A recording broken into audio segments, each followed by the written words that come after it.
అంతే మాట్లాడాడు ఆయన. అంటే రాజదర్శన్, ఈ నాకు సమాజం తప్పని ప్రూవ్ చేయి, నీకు మాటలు వచ్చని నిరూపించు. నాకు సుమా గారు అంటే చాలా ఇష్టం.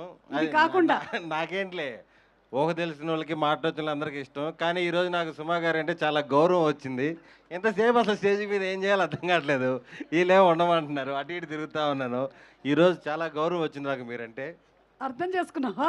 ఆ, ఇదిగో మనకి మన శేఖర్ గారు వాళ్ళకి ఏమి ఆ, ఇవ్వలేదు ఇందాక. శేఖర్ గారు ఎక్కడున్నా స్టేజ్ మీదకి రావాలి. వంశీ శేఖర్ గారు ఇద్దరు తెర వెనకే కాదు, తెర ముందు కూడా మీరు ఉండాలి. మీరేంటో బయట ఉంటున్నారు. Car number 342. కార్లు ఇంకా తీయలేదా మీరు? ఒక పని చేయండి, వాళ్ళే తిప్పుకొని వెళ్ళిపోమనండి. ఎంతమంది పెట్టారంటే కాన్ఫిడెంట్గా అదే పార్కింగ్ అయి ఉంటుంది. సరే మాట్లాడి. ఇక్కడికి వచ్చిన సినిమా లవర్స్ అందరికీ, ఫ్యామిలీ మెంబర్స్ అందరికీ thank you for coming. Godavari గట్టు పైన ఫైనల్గా 8th రిలీజ్ అవుతుంది. రేపు ఈవినింగ్ ప్రీమియర్స్ పడుతున్నాయి. ఇప్పుడు దాకా సినిమా గురించి మేము రకరకాల ప్రమోషన్స్ అవి ఇవి చేసాము. మెయిన్ సినిమా ఎలా ఉందో చెప్పడానికంటే కూడా 8th రిలీజ్ అవుతుందని మీకు తెలియజేయడానికి చాలా చాలా ప్రయోగాలు చేసాం.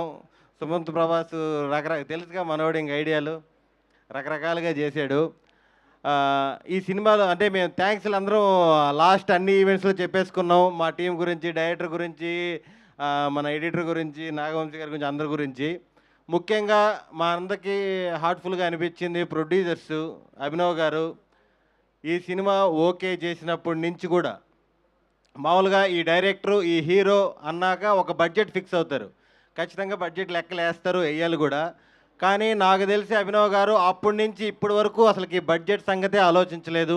సినిమాకి ఎంత కావాలంటే అంత ఖర్చు పెట్టారు.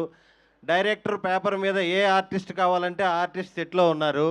అంత బాగా చూసుకున్నారు. మాకు నిజంగా హార్ట్ఫుల్గా చెప్తున్నాం, ఇలాంటి ప్రొడ్యూసర్స్ ఇండస్ట్రీలో ఉండాలి.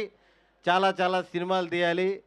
ఈ సినిమా మంచి హిట్, రెడ్ పపెట్కి చాలా మంచి పేరు రావాలి, ఇండస్ట్రీలో నిలబడిపోవాలని మనస్ఫూర్తిగా కోరుకుంటున్నాము.